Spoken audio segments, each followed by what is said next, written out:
Karthik channel కి స్వాగతం. జై శ్రీరామ్. హర్ హర్ మహాదేవ్. పాకిస్తాన్ కి తాలిబాన్ అంటే ఆఫ్ఘనిస్తాన్ పాలించే తాలిబాన్ కి బార్డర్ ఇష్యూస్ ఉన్నాయి, మీకు తెలిసిందే. అదే ఫైబర్ పస్తూన్ కువా అంటాడు కదా. ఒక పస్తూనిస్తాన్ అంటే పస్తూన్ అంటే వాళ్ళు ట్రైబల్స్, వాళ్ళని పఠాన్స్ అంటాం మనం, పస్తూన్ అంటారు వాళ్ళు. వాళ్ళకి ఏంటంటే వాళ్ళ భూభాగం సగం ఆఫ్ఘనిస్తాన్లో ఉండిపోయింది, సగం పాకిస్తాన్ ఉండిపోయింది. ఏం చేతంటే బ్రిటిష్ వాడి తెలివి తక్కువతోనో అతి తెలివితేటలో వాడంతా కూడా మన ఏరియా అంతా రావణ కష్టాలు రగులుతూ ఉండాలి, వాడంతా కొట్టి చావాలి. అప్పుడు ఆఖరి బాబు మేము పరిపాలించగలుగుతాం, నువ్వే రా బాబు అని మళ్ళీ పిలుస్తామాట అని అనుకుంటున్నాడు. అది ఆ ఆశతోటి వాడు ఏం చేశాడంటే వాడు ఇష్టం వచ్చినట్టు డివైడ్ చేశాడు ఆఫ్ఘనిస్తాన్ని, పాకిస్తాన్ని. ఆ ధ్రువాన్ లైన్ అని పెట్టి, ఆ ధ్రువాన్ లైన్ వాడు కాగితం మీద అక్కడ వాడికి అక్కడ ఫీల్డ్లో ఏముందో తెలీదు, వాడికి కావాల్సినట్టు చక్కగా అడ్డగా గీతకేసాడు. గీసి ఇది ఆఫ్ఘనిస్తాన్, ఇది పాకిస్తాన్. దాంతో ఇప్పటికీ ఆ బార్డర్ ఇష్యూ తగలేదు. వాళ్ళు ఆఫ్ఘనిస్తాన్ వాళ్ళు ఆ లైన్ యాక్సెప్ట్ చేయలేదు. వాళ్ళు అంటారు మా తాలూకు ఫస్ట్ అక్కడ ఉన్నారు బాబు, మాకు అదంతా కావాలి. దాంతో మొన్న కూడా గట్టిగా కాల్పులు, అంటే క్రాస్ బార్డర్ కాల్పులు జరుగుతున్నాయి. అట్లో 8 మంది పాకిస్తాన్ వాళ్ళు సోల్జర్స్ గట్టిగా దెబ్బలు తిన్నారు. తర్వాత ఏమో వీళ్ళు ఆఫ్ఘనిస్తాన్ వాళ్ళు మాత్రం వదలకుండా కాల్పులు చేస్తూనే ఉన్నారు. చాలా అంటే ఫస్ట్ టైం ఇంత ఈ రేంజ్లో కాల్పులు జరగడం. దానివల్ల అంటే అంతకుముందు మన బార్డర్ ఎప్పుడు కూడా వాలటైల్గా ఉండేది, పాకిస్తాన్ ఇండియా బార్డర్. వాడు చిటికి మాటికి కొంచెం కాల్పులు చేయడం, ఆ కాల్పులు అడ్డెట్టుకుని అవతల పక్క నుంచి ఈ టెర్రరిస్టులు ఇన్ఫిల్ట్రేట్ చేయడం చేస్తుండేవారు. సో మన వాళ్ళు ఈ మధ్యకాలం మోదీ గారు వచ్చాక వాడు కాల్పులు మాట్లాడంటే ఉపేక్షించక్కర్లేదు, అయితే పైనుంచి ఆర్డర్స్ కావాలని వెయిట్ చేయట్లేదు. కాంగ్రెస్ గవర్నమెంట్లో స్ట్రిక్ట్గా వాడు కాల్స్తున్నా సరే మనం సొంతంగా ఉండాలి. అక్కడ వాళ్ళ పై ఆఫీసర్కి ఫోన్ చేసుకోవాలి, ఆ పై ఆఫీసర్ ఢిల్లీకి ఫోన్ చేస్తాడు, ఢిల్లీ ఫోన్ చేసి వాళ్ళు అప్రూవల్ ఇవ్వాలి, అప్పుడు వీళ్ళు కాల్పు చేయాలి. అప్పుడు దాకా వీళ్ళు కాల్పు చేయడానికి ఉండదు. ఆ లోపు వాడు వచ్చేసి వీళ్ళు తలకాయలు నరికేసి పడిపోయినా మనం చూస్తూ ఉండాలి. జరిగాయండి అలాగే చాలా ఇన్సిడెంట్ జరిగాయి. సో మన చేతకాని కాంగ్రెస్ వాళ్ళ హయాంలో వాళ్ళు ఇష్టానుసారం వాళ్ళు రెచ్చిపోయారు పాకిస్తాన్. కానీ ఇప్పుడు అలా కాదండి. ఇప్పుడు ఆ లోకల్ కమాండింగ్ ఆఫీసర్ ఉంటాడు కదా, అతను హీ టేక్స్ ద డెసిషన్స్. అతను వెంటనే వాళ్ళు చిన్న చిన్న ఆర్మ్స్, ఆర్టిలరీ గన్స్తో కొడితే వీళ్ళు క్యానన్ బాల్స్ రిటాలియేషన్ ఉంటుంది. అంటే కర్రకి కర్ర, కత్తికి కత్తి కాకుండా ఏంటి, కర్రకి కత్తి, కత్తికి గన్ను, బాంబుకి గన్నుకి బాంబు, లేదా క్యానన్స్, అలాగే ఆ టైప్లో రిప్లై ఉంటుంది అనమాట. రెస్పాన్స్ మాత్రం రిటాలియేషన్ వాడికి అంటే 10 ఇంతలు బలంగా కొడుతున్నారు. దాంతో వాడు ఠారెత్తిపోతున్నాడు పాకిస్తాన్ వాడు. మొదలెట్టాలంటే భయపడతారు. పూర్వకాలం సరదాగా రోజు పొద్దున్న సాయంత్రం ఆడుకునేవారు అంతటి. ఇప్పుడు అలా లేదండి. పాకిస్తాన్ బోర్డర్ కొంచెం పీస్ఫుల్ అయిపోయింది. సో పీస్ కావాలంటే one has to be strong sir. Gandhi గారిలాగా నాన్ వైలెన్స్ అంటే పీస్ వచ్చేదండి. పీస్ అంటే బలమైన వాడు నాన్ వైలెంట్గా ఉంటే పీస్ వస్తుంది. అంతేగాని నీ దగ్గర ఏమీ లేదు, నీ దగ్గర ఆయుధాలు లేవు, నువ్వేమో నీకు బుల్లెట్ ప్రూఫ్ జాకెట్ కొనుక్కోవడానికి డబ్బులు లేవు, నువ్వు పీస్ అంటే అతను ఊరుకుంటాడా? చైనా వాడు ఊరుకుంటాడా? పాకిస్తాన్ వాడు ఊరుకుంటాడా? రెచ్చిపోతాడు. సో ముందు నువ్వు బలంగా ఉండు, ఆ తర్వాత నువ్వు శాంతి వాక్యాలు చెప్తే అవతలవాడు వింటాడు. బలవంతుడుకే శాంతివంతంగా ఉండే అవకాశం ఉంటుందండి. ఒక చేతకాని నీరసంగా ఉన్న ఒకడు ఎవడో వచ్చి శాంతి వాక్యాలు గాంధీలాగా చొక్కా లాగండా బక్క చిక్కిపోయి నేను శాంతంగా ఉంటానంటే నవ్వుతారండి, అందరూ నవ్వుతారు. నోటితో కాదు, ఇంక దేంతోనో, నాకు చెప్పడం ఇష్టం లేదు. సరే సార్, ఇది మన ప్రస్తుతం మోదీ గారు చేసే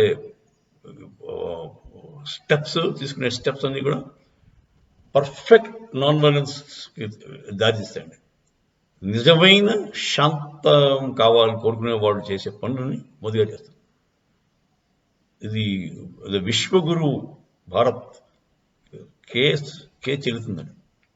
మోదీ గారు చేసే ప్రస్తుతం పనులన్నీ కూడా they are going the right direction. ఆర్మీని స్ట్రాంగ్గా పెట్టారు, నేవీని స్ట్రాంగ్గా పెట్టారు. అవతల వాడికి శత్రువుకి మన ఆర్మీ, నేవీ, ఈ ఎయిర్ ఫోర్స్ చూస్తే దడముట్టలేసాడు. బాబు వీటితో పెట్టుకుంటే ప్రమాదం అని చెప్పి దాంతో వాడు ఆలోచనే రాదు ముందు. మీరు మన దేశం ఒకప్పుడు పాపం ఏకే యాంథనీ పార్లమెంట్ సభలో మా దగ్గర బుల్లెట్ ప్రూఫ్ జాకెట్లు సోల్జర్స్కి ఇవ్వడానికి డబ్బులు లేవు అన్నాడు.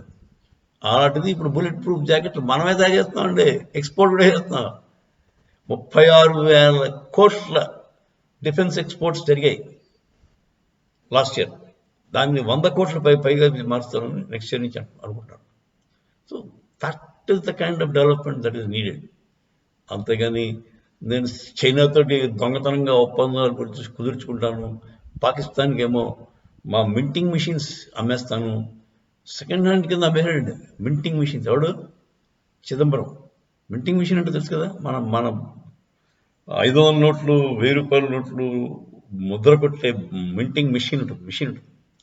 ఆ మిషన్లో దానికి అది యునిక్ మిషన్ అండి. మనకు కావాల్సిన ఫీచర్స్ అన్ని దాంట్లోనే ఉంటాయి. ఆ మిషన్ ఎవరికైనా అమ్మితే వాడు మనలాంటి కాగితం కూడా మనం ఎక్కడ కొనేవాడు, యూకేలో కొనేవాడు. ఆ యూకేలో ఆ కాగితం చేసాడు, మనకి అమ్మేవాడు, పాకిస్తాన్కి అమ్మేవాడు. సో కావాలని పాకిస్తాన్కి నోట్లు ముద్ర కొట్టుకోండిరా బాబు అని చెప్పి ఎవడో చిదంబరం గారు అవకాశం ఇచ్చాడు. ఎందుకు ఇచ్చాడు అంటే వాళ్ళకి హవాలా ట్రాన్స్ఫర్స్ అంతా పాకిస్తాన్ ద్వారా అవుతాయి. మన స్విస్ బ్యాంక్ అకౌంట్లోకి డబ్బులు వేయాలనుకోండి, మనం ఏరోప్లేన్లో తీసుకెళ్ళడం కాదు అక్కడ. సో వీళ్ళు ఏం చేస్తారంటే డాలర్స్ కింద కన్వర్ట్ చేసుకుని దాన్ని హవాలా ద్వారా పాకిస్తానీస్కి అప్పచెప్తారు. హవాలా ట్రాన్స్ఫర్స్ అన్నీ కూడా సాయిబులు పాకిస్తాను, అబుదాబి, దుబాయ్ అక్కడే ఉంటారండి ఈ దొంగలు. సో వీళ్ళ జాతకాలన్నీ వాడి చేత ఉంటాయి. చిదంబరం గారికి ఎంతంత డబ్బులు ట్రాన్స్ఫర్ చేయాలో ఆడి తెలుసు. అందుకోసం వాళ్ళ ఇష్టానుసారం వాళ్ళు ఏం చెప్తే అది వీళ్ళు వినేవారు. పాకిస్తాన్ వాడు ఏం చెప్తే అది కాంగ్రెస్ వినేది. అలాగే మీకు తెలుసు కదా, చైనాతో ఎంఓయూ రాసుకుంది. చైనీస్ కమ్యూనిస్ట్ పార్టీకి, ఇండియా కాంగ్రెస్ పార్టీకి ఒక ఎంఓయూ జరిగింది. అది ఏమిటో ఎవరు చెప్పడు వాడికి. మన వాళ్ళు గట్టిగా అడగాల్సిన అవసరం ఉంది. Government needs to find out. Me MoU బయట పెట్టా అని అడగాలి. ఎందుకో మరి మెత్తగా ఉంటారు కాంగ్రెస్తో. అంత సోనియమ్మ అంటేను, రాహుల్ గాంధీ అంటే ఎంత భయమో నాకు అర్థం కదా. బీజేపీ వాళ్ళు భయమో మరి భక్తో, లేకపోతే వాళ్ళని కలిగితే మళ్ళీ మిగతా సింపతి ఎక్కువైపోతాను. ఎందుకంటే Rahul Gandhi was involved in a gang rape case sir. Gang rape of one girl called Sukanya Devi Singh. ఆవిడ్ని కోర్టులో కేసులు ఉన్నాయండి. ఆ కేసుకి హాజరు అవ్వలేదని కొట్టేశారు. హాజరు ఎలా అవుతారు? చంపేశారు. సుకన్యాదేవి సింగ్ని వాళ్ళ మదర్, ఫాదర్, ఒకతే పిల్ల, వాళ్ళ నాన్న, అమ్మని, ఇద్దరిని కూడా, ముగ్గురిని కూడా చంపేశారు. ఆ ఇన్సిడెంట్లో కొంచెం దాన్ని 2011లో జరిగిందండి. దాన్ని మీడియాకి ఎక్కించిన రిపోర్టర్లు కూడా కనపట్లే. అదండి కాంగ్రెస్ వాళ్ళ మన రాహుల్ గాంధీ గారి ఘన చరిత్ర. అయినా బీజేపీ ఇప్పుడు బయటకు వచ్చినప్పుడు ఏం మాట్లాడు. వాళ్ళు పవర్లో ఉన్నప్పుడు బీజేపీ మన ఎవరిని, షా గారిని, మోదీ గారిని ఎంత బాధ పెట్టారండి. షాని అయితే అరెస్ట్ చేసి చంపేస్తాను. నువ్వు మోదీ 2002లో గోద్రా గొడవలప్పుడు మోదీయే చేశాడని ఒప్పుకోలేదంటే, నువ్వు చెప్పకపోతే నేను చంపేస్తాను. అంత భయంకరంగా ఉండేదండి ఆపరేషన్. మోదీ సీఎం కింద ఉండి కూడా బోల్డ్ అంటే కాంగ్రెస్ వాళ్ళ చేత సిబిఐ ఎంక్వైరీలు, బోర్డు ఎంక్వైరీలకు వెళ్ళాడు ఖచ్చితంగా. అన్నింటిలో పాపం అతను క్లీన్ చిట్ ఇచ్చాడు. అదండి ఇప్పుడు మళ్ళీ పాయింట్ నుంచి కంప్లీట్గా బయటకు చేస్తాం. సో అది పాకిస్తాన్ ఆఫ్ఘనిస్తాన్ తాలూకు సీజ్ ఫైర్ అయ్యే ప్రసక్తి ఏం కనబడట్లేదు ఈ మధ్య. వాళ్ళిద్దరూ బార్డర్స్లో కొట్టుకుంటున్నారు. కొట్టుకోవడం వల్ల మరి మనకు ఒకందుకు మంచిది, ఎందుకంటే వాడి అటెన్షన్ అంతా కూడా అటుపక్కుంటుంది. పాకిస్తాన్ వాడు ఎంతసేపు మన మీద పడి ఏడుస్తాడు. సో వాడి దృష్టి కొంచెం మళ్ళుతుంది, వాడు కొంచెం బిజీగా ఉంటాడు అటుపక్క. అవును, ఇటుపక్క ఇప్పుడు బలూచిస్తాన్లో కూడా బలూచ్ లిబరేషన్ ఆర్మీ కొన్ని ఏరియాస్ వాళ్ళ కంట్రోల్లోకి వచ్చాయంట. వాళ్ళు కూడా గట్టిగానే యుద్ధం చేస్తున్నారు పాపం. బిఎల్ఏ అండ్ బిఎల్ఎఫ్ రెండు కలిసాయి, బలూచ్ లిబరేషన్ ఫోర్స్ ఆర్మీ రెండు. సో పాకిస్తాన్ పని కొంచెం ఇబ్బందికరంగానే ఉంది. వాడు పిఎం చూస్తే వాడు ఏమంటాడో ఆడికే తెలీదు. వాడు అపోజిషన్ లీడర్ అనుకోండి ఒక పొరపాటు. ఒక ప్రైమ్ మినిస్టర్ అతను విక్టరీ స్పీచ్లో thanks for making the leader of opposition అని అనడం ఎంత దారుణమైన పరిస్థితి చూడండి. ఇప్పుడు మన మోదీ గారు he works 16 to 18 hours a day. నిద్ర ఆహారం కూడా చాలా లైట్గా తీసుకుంటాడు, లేకుండా పనిచేస్తాడు. ఆయన కూడా ఒక రోజుకి యావరేజ్ని 500 kilometers ట్రావెల్ చేస్తారండి. 500. వాళ్ళేమో ఢిల్లీలో ఉంటారు, రేపేమో చెన్నై, ఎల్లుండేమో వెస్ట్ బెంగాల్,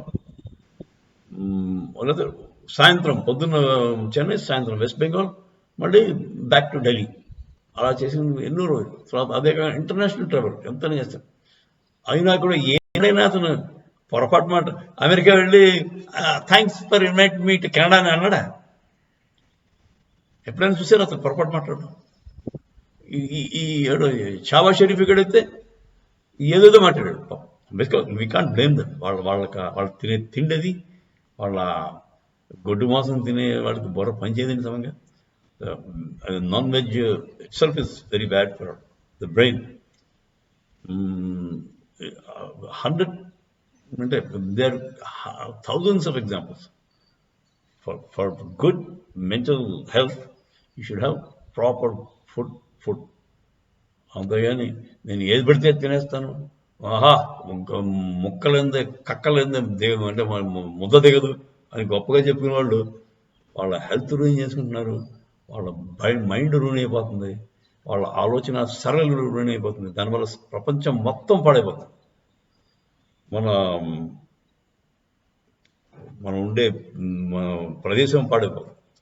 చుట్టుపక్కల అందరికీ ఇన్ఫ్లుయెన్స్, బ్యాడ్ ఇన్ఫ్లుయెన్స్. అదే ఈ రోజు అదే విచిత్రంగా కనబడుతున్నారు. మా చిన్నప్పుడు అయితే లేదు. చికెన్ షాపులు ఎన్నండి మా అడ్డు రోడ్ సెంటర్లో 5-6 చికెన్ షాపులు. ఆ చికెన్ చూస్తే పాపం జాయిల్ వేస్తుంది, బాధ వేస్తుంది.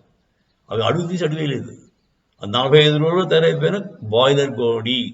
వాళ్ళు హార్మోన్ ఇంజెక్షన్స్ వేస్తారు, గ్రోత్ హార్మోన్స్ వేస్తారు. దానివల్ల దానికి విపరీతం 2 kgs 3 kgs అయిపోతుంది. మామూలుగా 2 ఏళ్ళు పట్టేది, ఏడాది పట్టేది, అది 45 రోజులు తయారైపోతుంది. అలాంటి దాన్ని తింటే పిల్లలకి ఇప్పుడు 10 ఏళ్ళ కుర్రాళ్ళకి మీసాలు వచ్చేస్తున్నాయి. ఆడపిల్లలకి అయితే మరీ దారుణం. 7-8 ఏళ్ళ పిల్లలకే పెద్ద మనుషులు అయిపోతున్నారు. అదండి. సో